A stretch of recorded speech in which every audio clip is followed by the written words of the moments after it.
Hello everyone, आप सबका स्वागत है। आरआरबी ग्रुप डी 2019 का मैथ्स का सॉल्यूशन कर रहे हैं। इसमें 17 अगस्त 2022 से 12 सितंबर 2022 तक जितने भी शिफ्ट में एग्ज़ाम हुए सभी शिफ्ट के सॉल्यूशन कंप्लीट हो चुके हैं। इनके सारे वीडियोस प्लेलिस्ट में मिल जाएंगे।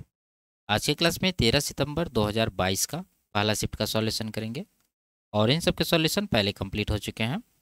इनके वीडियोज देखने के लिए प्लेलिस्ट विजिट कर सकते हैं, लिंक नीचे डिस्क्रिप्शन में दिया गया है। तो शुरू करते हैं। उससे पहले चैनल पर नए हैं तो चैनल को सब्सक्राइब कर लीजिए। आगे बढ़ते हैं। पहला सवाल है, 10% वार्षिक साधारण ब्याज की दर पर 5 वर्ष में, ठीक है, 5 वर्ष में 9,600 रुपया के ऋण को चुकाने हेतु आवश्यक वार्षिक किस्त ज्ञात कीजिए। ठीक है, कि साधारण ब्याज पर इंस्टॉलमेंट की राशि निकालना एकदम आसान है। आपको क्या करना है, मान लेना है इंस्टॉलमेंट की राशि 100 रुपया है। अगर आप इंस्टॉलमेंट की राशि को 100 रुपया माने हैं तो ये 10% के दर से 5 वर्ष में कितना का ऋण चुका देगी वो आपको निकालना होगा। देखिए, पहला वर्ष तो ये लिखिए 100, अगला वर्ष 100 में 10% जोड़ दीजिए तो 110 हो जाएगा। फिर अगला वर्ष 100 में 10 का 2 गुना यानी 20% जोड़ दीजिए, 120 हो जाएगा। इसी तरह आप देख रहे हैं कि 10-10 का वृद्धि है तो बढ़ाते जाएंगे 10, तो यहाँ हो जाएगा 130, आगे हो जाएगा 140। ये कहाँ तक लेना है, 5 वर्ष का टाइम है तो 5 बार लेना है। तो ये आपका हो गया टोटल वो ऋण जो 100 रुपया के इंस्टॉलमेंट की राशि से चुकाया जा सकता है। तो सबको जोड़िए, तो 100 है 5 बार, 500 हो गया, इधर 30-30 60-40 100, तो कुल मिला के 600 रुपया का टोटल ऋण 100 रुपया के किस्त से चुकाया जा सकता है। ठीक है, जबकि यहाँ पर ऋण कितना है 9600, तो ये 600 यूनिट का वैल्यू हो जाएगा 9600। हमें निकालना है इंस्टॉलमेंट यानी 100 यूनिट का। तो आप देखिए यहाँ पर 600 को 6 से अगर डिवाइड कर दे तो 100 आ जाएगा। तो 6 से आप डिवाइड करिए तो यहाँ 100 आ जाएगा और यहाँ पर 6 से डिवाइड करेंगे तो 1600 आ जाएगा। तो 100 यूनिट का वैल्यू कितना आ गया 1600। यही इंस्टॉलमेंट की राशि है। ऑप्शन नंबर 1 इसका करेक्ट आंसर है। आगे बढ़ते, इसका माध्य अनुपाती ज्ञात करना। ठीक है, तो क्या होता है, ए और बी अगर दो नंबर रहे और इसका माध्य अनुपाती पूछे तो रूट अंडर ए गुना बी करते हैं। तो वही चीज़ यहाँ पर करेंगे। तो पहला आपके पास ये है तो इसको रूट के अंदर लिखिए, लेकिन इसको थोड़ा सा सॉल्व करिए। यहाँ 8 है, यहाँ 4 है, तो 4 कॉमन है, 4 कॉमन ले लेंगे। ब्रैकेट के अंदर क्या बनेगा, 4 दूना 8 प्लस का √2। ठीक है, उसी तरह यहाँ भी देखिए 3 कॉमन है, तो गुना के बाद 3 कॉमन लेंगे, ब्रैकेट के अंदर बनेगा 2 माइनस √2। तो ये 4 और 3, 4 तिया 12 तो हो गए हैं। उसके बाद देखिए यहाँ 2 प्लस √2, यहाँ 2 माइनस √2 यानी ए प्लस बी इंटू ए माइनस बी पर है। तो इसको आप फॉर्मूला लगा के यानी ए स्क्वायर माइनस बी स्क्वायर निकाल दीजिए। तो 2 का स्क्वायर 4 माइनस √2 का स्क्वायर 2। तो रूट के अंदर का वैल्यू हो गया 2 गुना 12, ये 24। 24 को आप लिख सकते हैं क्या, 4 6 के 24, 4 का 2 बाहर आएगा, 6 रूट के अंदर रहेगा, तो 2√6। ऑप्शन नंबर 2 इसका करेक्ट आंसर होगा। ठीक है, आगे बढ़ते, ए और बी की वर्तमान आयु का योगफल 80 वर्ष है। यदि 8 वर्ष बाद उनकी आयु का अनुपात 17:15 होगा तो बी की वर्तमान आयु कितनी है। ठीक है, देखिए वर्तमान आयु का योगफल दे रखा है और 8 वर्ष बाद का रेशियो है 17:15। तो इसको लिखते हैं, दो लोग हैं ए और बी, इनका क्या रेशियो होगा 17:15 होगा 8 वर्ष बाद का रेशियो। और वर्तमान में आयु का योगफल कितना दे रखा है यहाँ पर 80 वर्ष, और रेशियो है 8 वर्ष बाद का। तो 8 वर्ष बाद अगर हम लोग योगफल निकालें इन दोनों का तो कितना होगा, 8 जोड़ना पड़ेगा, लेकिन दो व्यक्ति है तो 2 बार 8 जोड़ना पड़ेगा। तो 80 प्लस 16 कितना हो जाएगा 96 वर्ष। ठीक है, अगर रेशियो में योगफल देखें 8 वर्ष बाद का तो 17 प्लस 15 32 यूनिट हो रहा है, जबकि एक्चुअल में इनका योग कितना है वर्ष में 96 वर्ष। तो ये सीधा सीधा कितना गुना है 3 गुना। हमें निकालना है बी का वर्तमान आयु। अगर हम लोग बी का देखें तो ये है 15 यूनिट का वैल्यू, तो इसका भी 3 गुना करेंगे। ठीक है, यहाँ 3 गुना है तो यहाँ भी 3 गुना करेंगे, तो ये 45 साल आएगा। ये जो 45 साल आया है ये कब का आयु है, ये रेशियो कब का था 8 वर्ष बाद का। लेकिन वर्तमान पूछ रहा तो इसमें आप क्या करिए 8 माइनस कर दीजिए, तो 37 साल आपका आंसर बनेगा। ऑप्शन नंबर 4 में दिया हुआ ये इसका करेक्ट आंसर है। आगे बढ़ते, एक दुकानदार के पास निम्न दो योजनाएं हैं, पहला ये है दूसरा ये है, प्रत्येक योजना से एकल छूट क्रमशः क्या है। तो आप यहाँ पर निकाल लीजिए, पहला का कितना होगा, फॉर्मूला से निकालेंगे, दोनों को जोड़िए, 20 प्लस 15 ये हो जाएगा 35। उसके बाद माइनस कर देंगे, दोनों को गुना करिए, 15 दूना 300 यहाँ पर हो जाएगा, इसको 100 से डिवाइड करेंगे तो इतना परसेंट हो जाएगा पहला का। तो ये कितना हो गया, घटा देंगे, क्या आ जाएगा 32%। तो 32% के साथ एक ही ऑप्शन में है, ये इसका करेक्ट आंसर हो जाएगा। आपको आगे निकालने की आवश्यकता नहीं। अगर और कहीं रहता तो ये दूसरा भी हम लोग निकाल लेते। आगे बढ़ते। यदि एक वस्तु का क्रय मूल्य 3200 रुपया है और विक्रय मूल्य 47 रुपया है तो लाभ प्रतिशत ज्ञात कीजिए। साधारण सा सवाल है। क्रय मूल्य और विक्रय मूल्य का रेशियो ले लीजिए, जीरो काट देंगे। 32 का सामान आप 47 में बेच रहे हैं, 15 का प्रॉफिट ले रहे हैं, किसके ऊपर? 32 के ऊपर। तो 15/32 कितना होगा? 100% से गुना करके निकाल लेंगे। 4 से ये कट जाएगा 25 बार में, 4 से ये कट जाएगा 8 बार में। अब नहीं कटने वाला है, गुना करना होगा, फिर उसको आगे सिंप्लीफाई करना होगा। नीचे देख रहे हैं 8 है, तो 8 के साथ यहाँ पर 2 ऑप्शन है, ठीक है। ऑप्शन नंबर 4 हटा दीजिए, पहला भी हटा दीजिए। और यहाँ पर देखिए ये 32 का 15 था। अगर 32 का 50% निकाले तो कितना आएगा? 16, जबकि यहाँ 15 है। इसका मतलब 50% से कम का आंसर होना चाहिए। तो दूसरा ऑप्शन जो है 50% से ज़्यादा है, तो ये भी हटा दीजिए। ऑप्शन नंबर 3 बचा, ये इसका करेक्ट आंसर हो जाएगा। ठीक है, आप इसको गुना करके निकाल भी सकते हैं। आगे बढ़ते। यदि एक घन का आयतन 512 सेंटीमीटर क्यूब है तो घन के मुख्य विकर्ण की माप कितनी होगी? तो पहले भुजा निकालना होगा। तो घन का आयतन होता है ए क्यूब, जो कि दिया है 512। तो ए का वैल्यू कितना होगा? 512 का घनमूल यानी 8 हो जाएगा। 8 का क्यूब होता है ये। हमें निकालना है विकर्ण। घन का विकर्ण होता है √3। तो ये √3 गुना 8 कर दीजिए, तो 8√3 आपका आंसर बनेगा। ऑप्शन नंबर 3 में दिया हुआ है। ठीक है, आगे बढ़ते।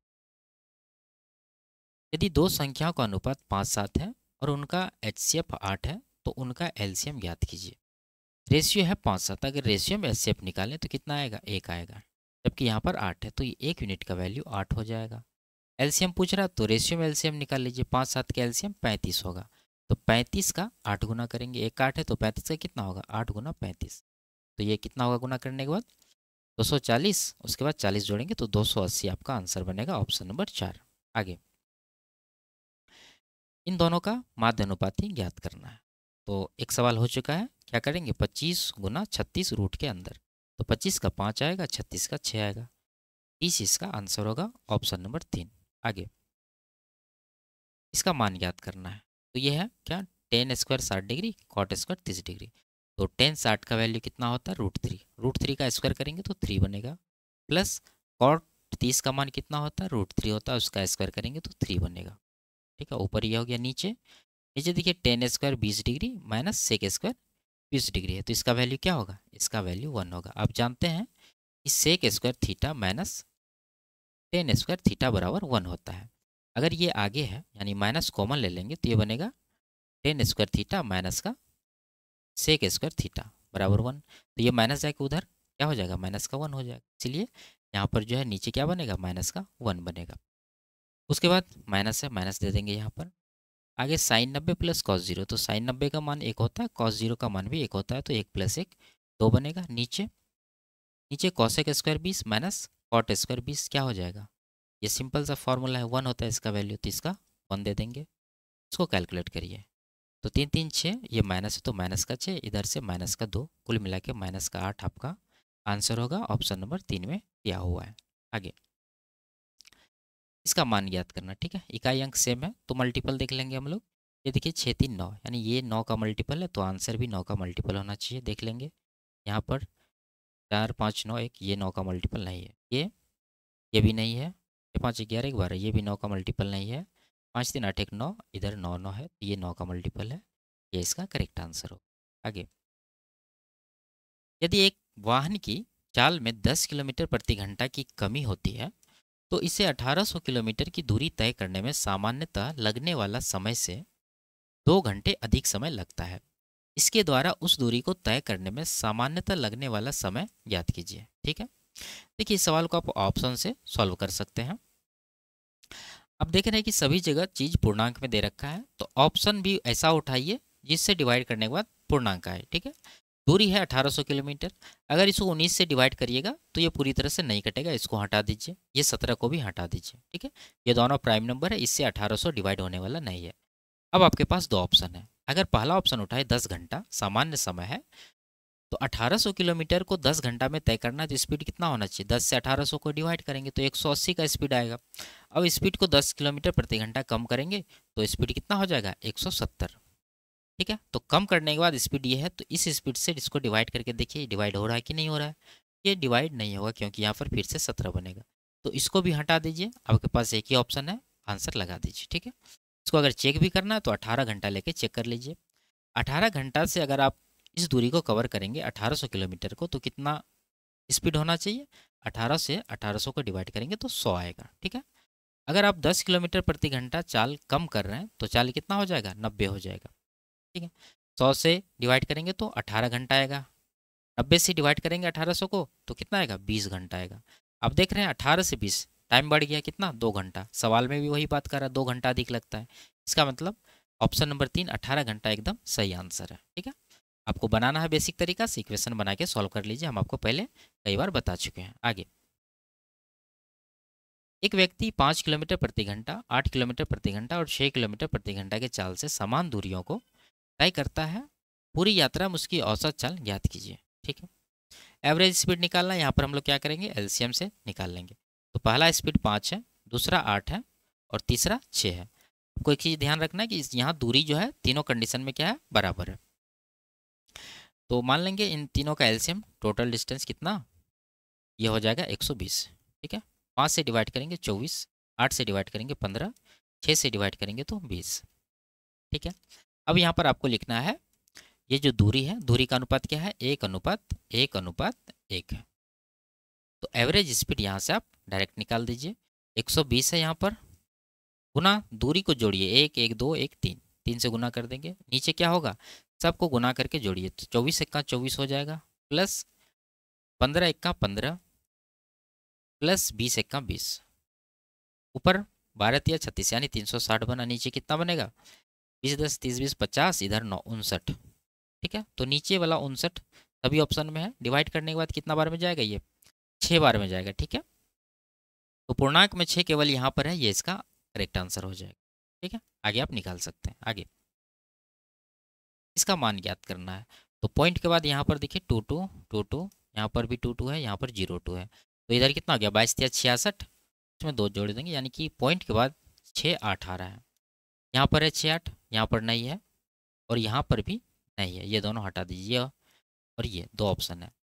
अब पूर्णांक जोड़ लीजिए। पहला इकाई अंक 2 है, 2 4 4 2 6 6 6 आएगा। ठीक है। तो 6 के साथ कहाँ पर है? यहाँ पर है। ऑप्शन नंबर 4 इसका करेक्ट आंसर हो जाएगा। आगे, एक निश्चित यात्रा का 1/3 भाग 25 किलोमीटर प्रति घंटा के चाल से, ठीक है, 1/4 भाग 30 किलोमीटर प्रति घंटा की चाल से और शेष भाग 50 किलोमीटर प्रति घंटा की चाल से तय किया जाता है। पूरी यात्रा के लिए औसत चाल ज्ञात कीजिए। ठीक है। एक सवाल हो चुका है। इसमें सबसे पहले आपको क्या करना है? डिस्टेंस का रेशियो निकालना है। दूरी क्या है? 1/3 यानी 1/3, 1/4। तो नीचे क्या है? 3 है, यहाँ 4 है, तो मान लेंगे टोटल डिस्टेंस कितना है? 12 है। तो पहला भाग कितना आएगा? 1/3 12 का, जो कि होगा 4। दूसरा भाग 12 का 1/4 होगा 3। शेष कितना बचा? तीसरा भाग 12 में 4 3 7 इधर हो गया तो 5 बचा। यानी ये जो है रेशियो है तय किया गया दूरी का। अब स्पीड लिखिए। पहला स्पीड 25, दूसरा 30, तीसरा कितना है? 50।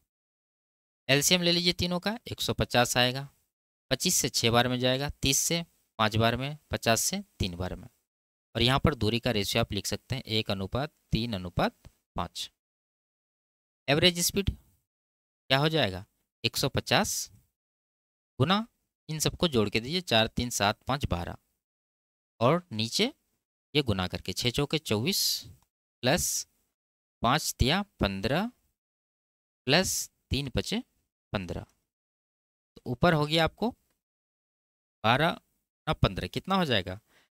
180 यानी 1800 ऊपर हो गया और नीचे हो जाएगा 20 20 40 10 50 4 54। ठीक है। 9 से 6 बार में कट रहा है, 18 से काट देते हैं 3 बार में, 18 से ये कट जाएगा 100 बार में। तो 100/3 जिसको आप बोल सकते हैं 33 सही 1/3। ऑप्शन नंबर 1 में इसका आंसर है। आगे बढ़ते, यदि x - 1/x 6 है तो क्यूब में इसका वैल्यू पूछ रहा है, तो क्या होता है? k का क्यूब प्लस का 3k, यही फॉर्मूला होता है। ये मतलब क्या? ये जो दिया है 6, यही आपका k का वैल्यू है।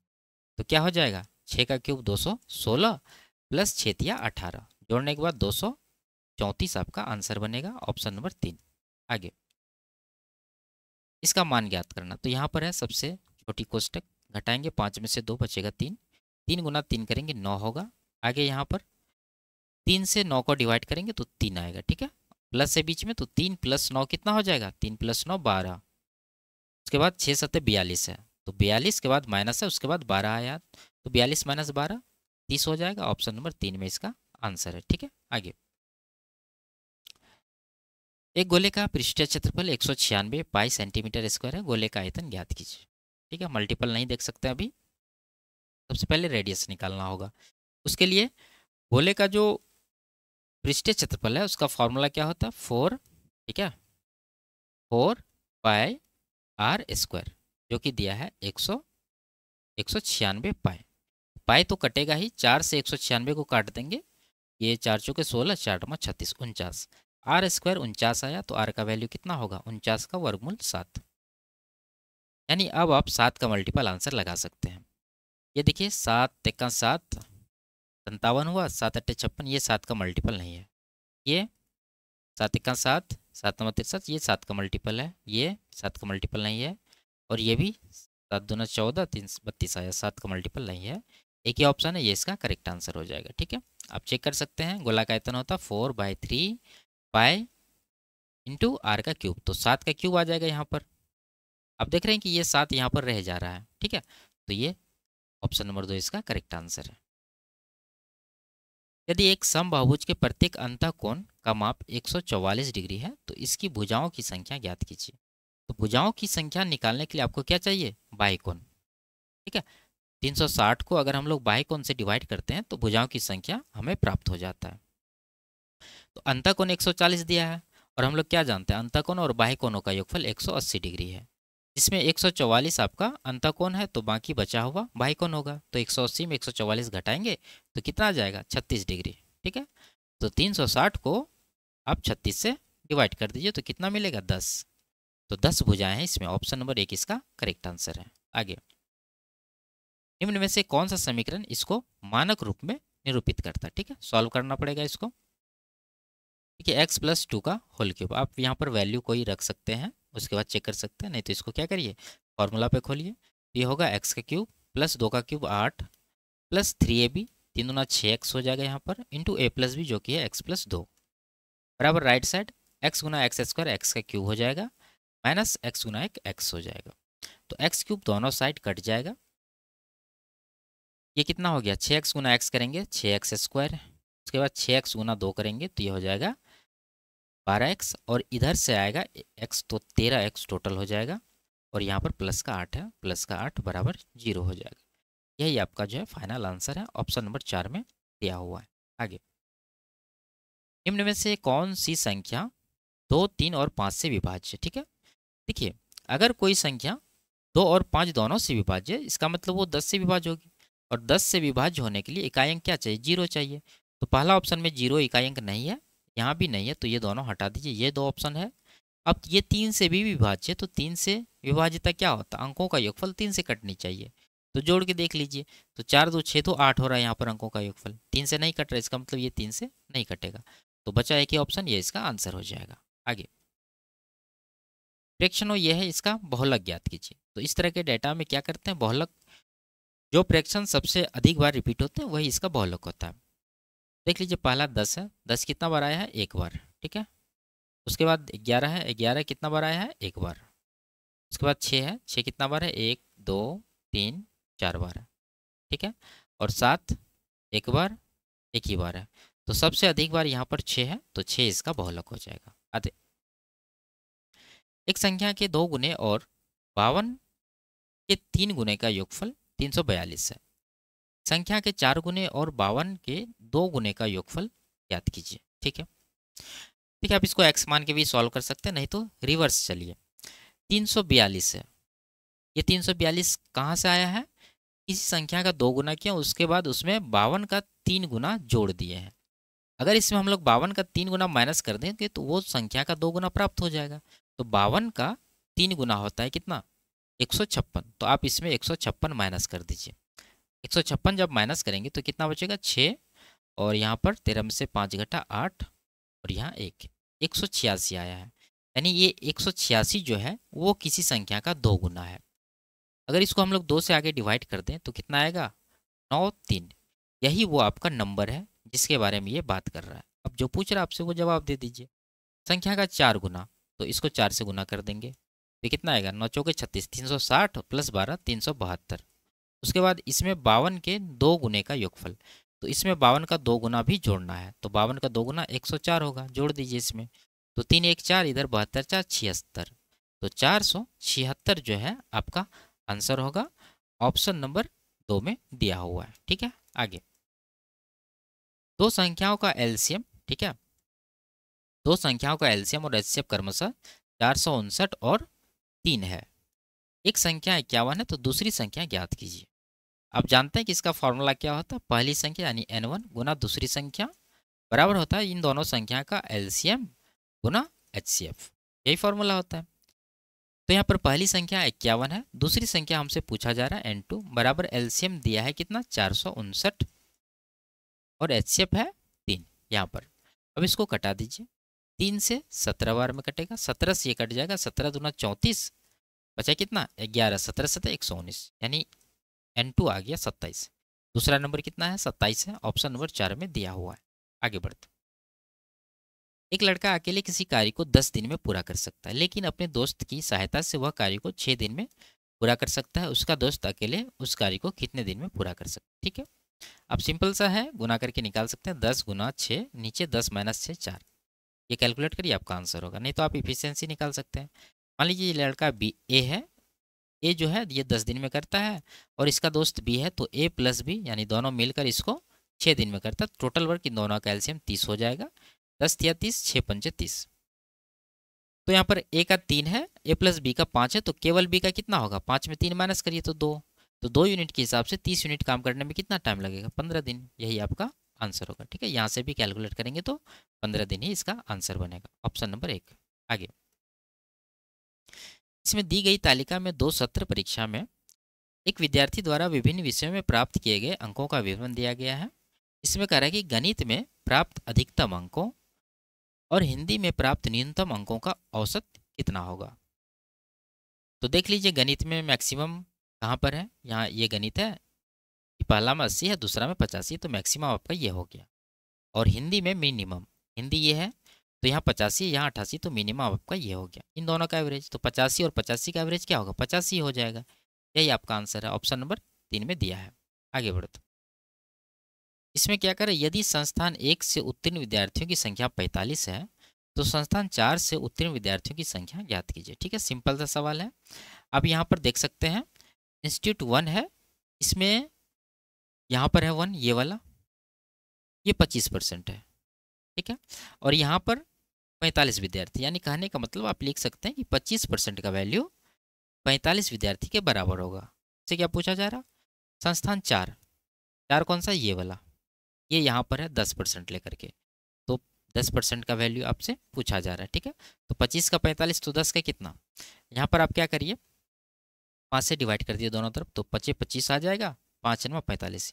यहाँ आप बोल सकते हैं कि 5% का वैल्यू 9 है तो 10% का कितना होगा, 9 का 2 गुना 18, तो 18 ही इस सवाल का करेक्ट आंसर है, ऑप्शन नंबर 1 में दिया है। ठीक है, आगे, तो ये लास्ट सवाल था। वीडियो आपको कैसी लगी कमेंट में ज़रूर बताइए। अच्छी लगी तो वीडियो को लाइक शेयर और चैनल को सब्सक्राइब कर दीजिए। फिर मिलते हैं अगले क्लास में, तब तक के लिए बाय बाय, टेक केयर।